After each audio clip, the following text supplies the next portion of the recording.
tendría Cristo mi Señor, ¿verdad? La solidaridad. Nosotros tenemos que gobernar para el pueblo. Aquí, en Venezuela, también se está jugando.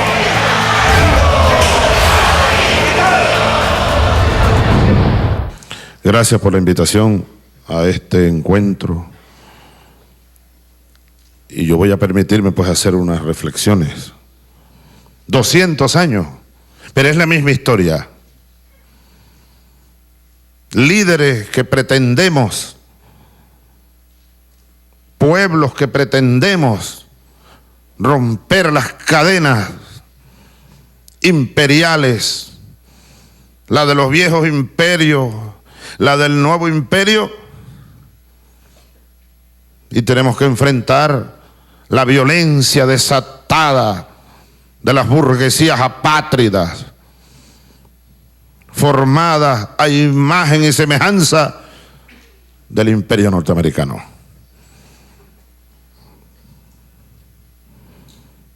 Qué gran verdad, qué grandes verdades, qué gran tesis escribió hace 100 años, por estos años, hace 100 años, Vladimir, ese gran ciudadano de esta patria y de este mundo, Vladimir Ilich Lenin. El imperialismo, la fase superior del capitalismo. Yo soy de los que siempre estoy proponiendo releer a Lenin, releer a Trotsky, grandes pensadores, grandes líderes, enterrados están físicamente, pero sus ideas no podemos permitir que las entierren. Pero ahí está ese imperio, arremetiendo de manera brutal contra los pueblos de América Latina y del mundo. Y del mundo. Pero ustedes saben, como dijo aquel presidente mexicano, pobrecito México, tan lejos de Dios y tan cerca de los Estados Unidos. Ahora, eso podemos decirlo nosotros, todos los latinoamericanos y caribeños. Pobrecita nuestra América, tan lejos de Dios y tan cerca del imperio maldito. ¿Cuánto daño le ha hecho a nuestra América el imperio yanqui? ¿Cuánto daño? ¿Cuánto dolor? ¿Cuántas agresiones? Y contra Venezuela la agresión es permanente. Se trata de una lucha de todos los días. Así como León Trotsky desarrolló la tesis aquella de la revolución permanente, hoy estamos viviendo en América Latina la conspiración permanente contra los gobiernos y los pueblos de aquel nuestro continente. Es permanente. Y así como hace 200 años, por distintas razones que hay que analizarlas en su contexto, en su significación. Hace 200 años a Venezuela le tocó asumir posición de vanguardia en la revolución de independencia liderada por Miranda, como nos recordaba la doctora Carmen Borges, Bolívar, Sucre. Igual hoy, 2 siglos después, distintas circunstancias han colocado a Venezuela de nuevo a la vanguardia de los procesos de cambio en nuestro continente. Junto a Cuba, Bolivia, Ecuador, Brasil, Argentina, Uruguay, Paraguay, Nicaragua y muchos otros pueblos y corrientes que se levantaron de nuevo en aquel continente.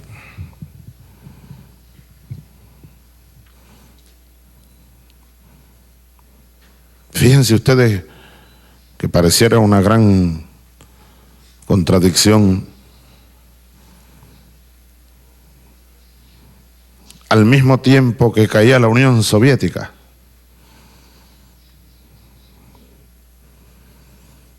y pretendían cerrar las puertas de la historia,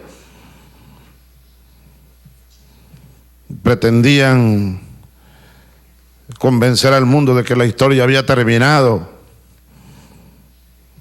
de que el único camino posible para el mundo era el del capitalismo, la hegemonía del capital. Al mismo tiempo se levantaba el pueblo de Caracas precisamente contra las medidas capitalistas aplicadas e impuestas por el Fondo Monetario Internacional a casi todos los pueblos y gobiernos de América Latina. Así que nos corresponde a nosotros, nos ha correspondido estos años resistir una y dos y tres y muchas más agresiones. Es un ataque permanente, sistemático, bien orquestado.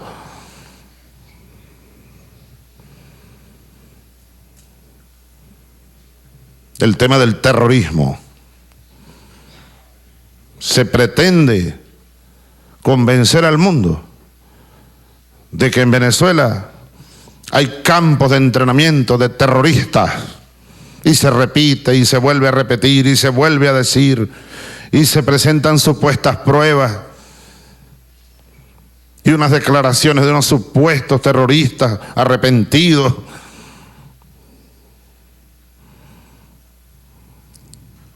Que si Venezuela tiene campos de entrenamiento para la ETA, que si en Venezuela entrenan la FARC y no sé cuántos grupos terroristas del mundo.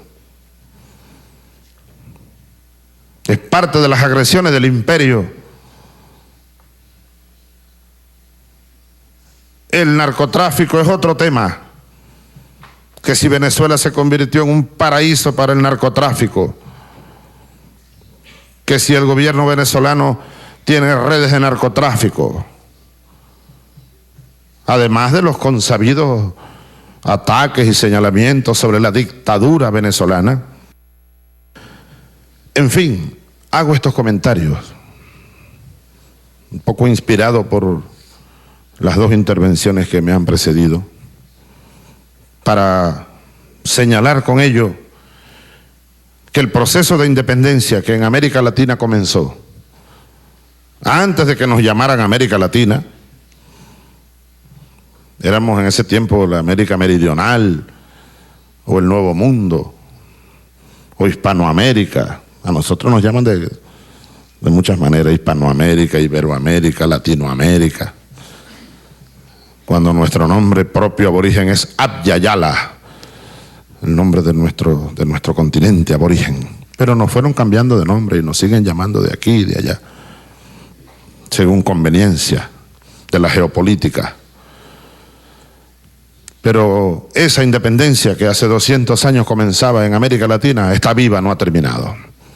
Estamos en pleno proceso de independencia, continuando la misma batalla de Miranda, de Bolívar, con las mismas banderas: emancipación, independencia. Y estamos resueltos,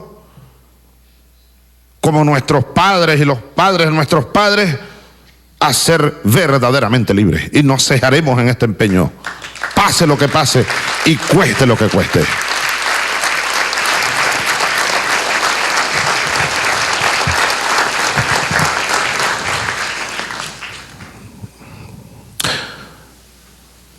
Tenemos en el camino recorrido bastantes enseñanzas, bastante tradición libertaria. Miranda pasó por aquí, como sabemos, hace más de 200 años ya. Y aquí hay una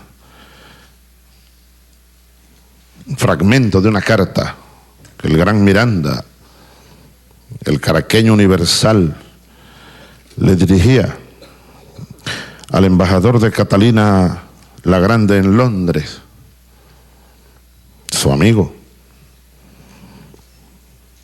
Había estado Miranda por aquí, como sabemos, por allá por 1786, 87,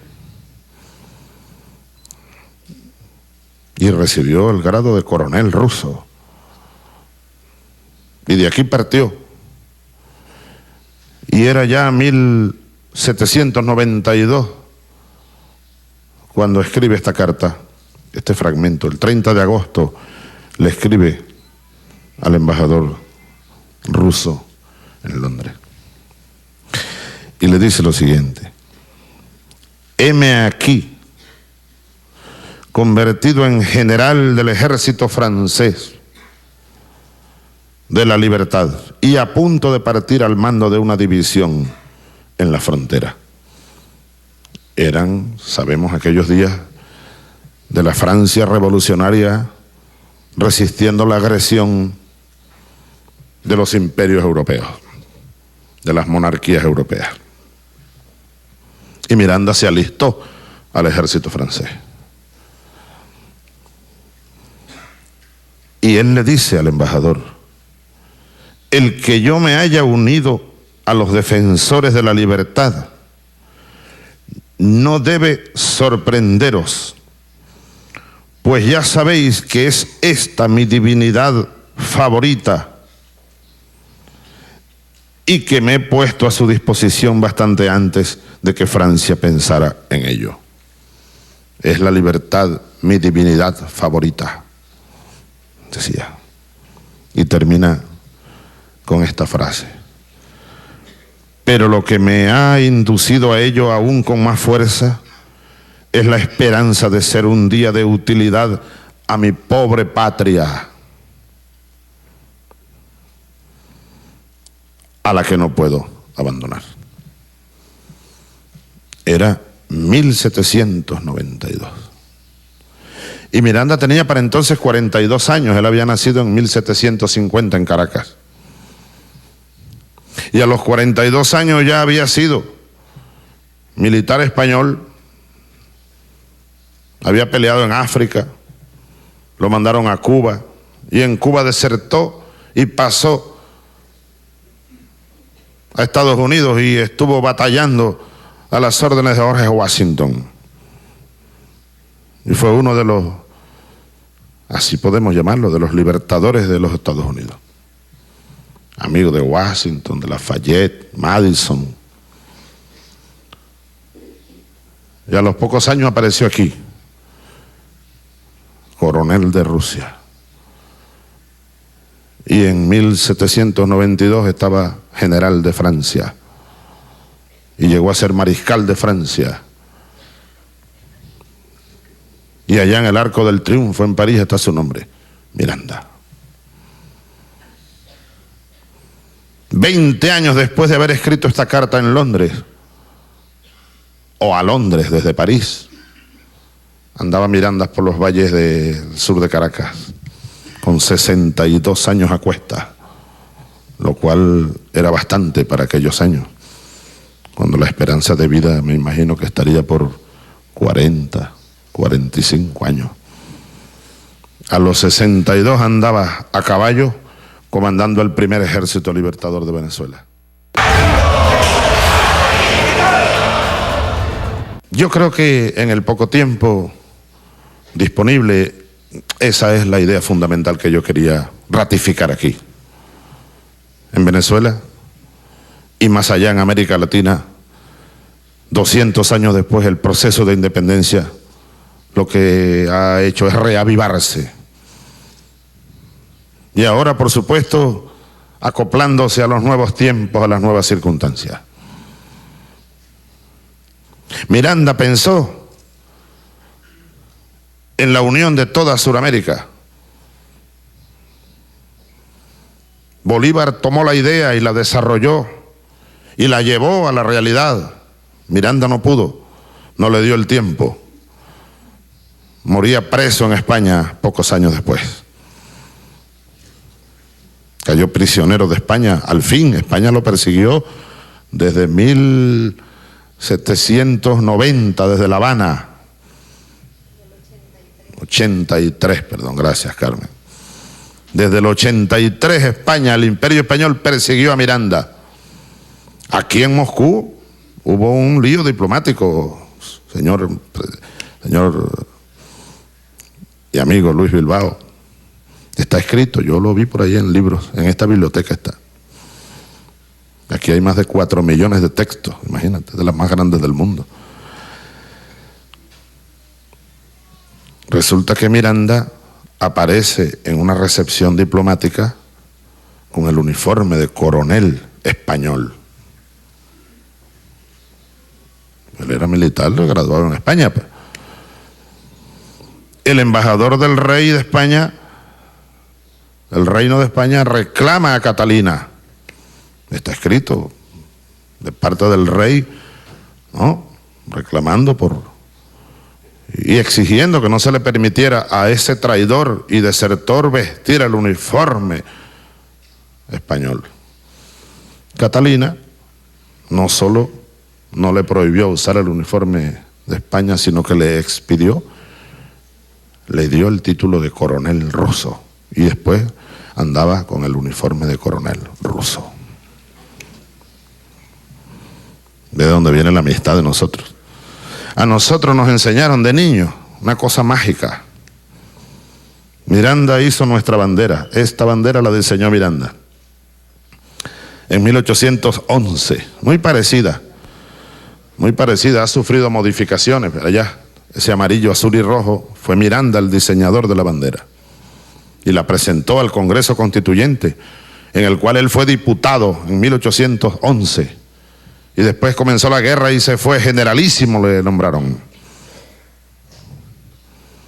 A nosotros de niños nos contaban las maestras de primaria que Miranda quedó enamorado de Catalina, que nunca la olvidó, y que él hizo la bandera y le puso el amarillo, el color de sus cabellos, el azul, el color de sus ojos, y el rojo encarnado de sus labios. Una historia de amor, quedó una leyenda de amor. Bueno, ese amor, esa leyenda, esa magia está hoy viva, más viva que nunca. Y esa es otra de las ideas, de los sentimientos que aquí anidan. Yo recuerdo cuando nosotros estábamos por lanzar una rebelión en Venezuela, caía la Unión Soviética. ¡Oh! Desastre, decíamos. Cuando el embajador García Hernández era mi comandante de tanques, comenzábamos nosotros, jóvenes tenientes, por allá por 1978. Y aun cuando nuestro movimiento revolucionario tenía solamente raíces propias nacionales, afincadas en el bolivarianismo y en nuestra historia, sin embargo, nosotros, los jóvenes militares que éramos, mirábamos el mundo ya, por supuesto. Mirábamos al horizonte, mirábamos a Cuba, mirábamos Nicaragua, la revolución sandinista, y mirábamos allá en lontananza la Unión Soviética, porque sabíamos que una revolución en Venezuela tenía que enfrentar a ese poderoso imperio, el más poderoso que ha habido en toda la historia, que se ha opuesto de las mil maneras a los cambios por cualquier vía en América Latina. No solo por la vía revolucionaria que encarnó el Che Guevara, por ejemplo, que encarna Fidel Castro, por ejemplo, sino también por la vía electoral. Ahí está el caso de Allende. Elecciones y ganó Allende, derrocado. Detrás la mano imperial. Y todos estos golpes de Estado contra Zelaya, contra Evo, contra Correa, contra nosotros, Estados Unidos, la mano imperial. Así que cuando estábamos casi listos para lanzar la rebelión, impulsado por la historia y por el huracán, porque como dice Víctor Hugo en Los Miserables, en aquel diálogo inolvidable, luminoso, de aquel obispo conservador, como casi todos los obispos, y aquel revolucionario moribundo de la convención. Y va el obispo, porque se entera que está muriendo. Era un buen hombre el obispo, pero era conservador. Y dialogan, aquel muriéndose y el obispo bendiciéndolo. Y el obispo le pregunta, ¿y por qué? ¿Y por qué la sangre de 1792? ¿Por qué el rey decapitado? ¿Por qué el niño rey? Y entonces le dice el grande, el pensador, que era Víctor Hugo, es Víctor Hugo a través de sus personajes, pero también pudiera haberlo dicho Cristo, el de Nazaret. O lo puede decir Evo Morales, que está al frente de una revolución allá en el corazón de Sudamérica, en Bolivia. Le dice el revolucionario al obispo, le dice, señor obispo, hay 500 años viene formándose una tormenta. 500 años viene formándose la tormenta y usted quiere hacerle causa al rayo. El rayo es solo el efecto de la tormenta que se acumuló. Así somos nosotros. Por eso dijo Fidel Castro un día cuando lo enjuiciaban, cuando lo juzgaban, le dijo a aquel tribunal, condenadme, ¿qué importa? La historia me absolverá. No es mi culpa. Nadie planifica revoluciones. Las revoluciones son como los volcanes. Son producto de la acumulación de fuerza, y brotan, y luego nosotros arrastrados, como decía Bolívar, en Angostura. Yo, decía Bolívar, tal cual, atribuirme a mí todo el bien y todo el mal, no, yo solo he sido arrastrado por el huracán revolucionario que me arrebataba como una débil paja. Igual pasa hoy en Venezuela. Un huracán que se desató. Ahora, cae la Unión Soviética, cae el gobierno sandinista, pero sin embargo la revolución venezolana, como tenía su propia fuerza y no dependía de circunstancias externas, pero para nada, brotó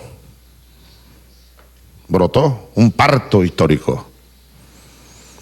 Lamentábamos entonces, por supuesto, mucho la caída de la Unión Soviética. Sin embargo, y la caída sandinista, sin embargo, ahí estaba el gigante Fidel y el pueblo cubano y la revolución cubana. Y así pasaron estos años. Y yo pudiera decir hoy, para terminar, porque forma parte del mismo proceso de independencia de los pueblos del mundo, cada uno con sus circunstancias, cada uno con sus intensidades. Ninguno de nosotros podría ser libre por sí solo. Solo unidos lograremos hacer realidad un mundo de justos y un mundo de libres. Acabar con los imperios, los viejos y los nuevos, y hacer realidad los sueños de tantos y tantos a lo largo de los siglos. Nada nos va a detener. Somos libres, somos soberanos, somos independientes. Señores, muchas gracias, querida subdirectora. Que viva Rusia, que vivan los pueblos del mundo, que viva la paz y la integración, que viva la independencia. Buenas noches, muchas gracias. Vamos. el amor, como diría Cristo mi Señor, ¿verdad? La solidaridad. Nosotros tenemos que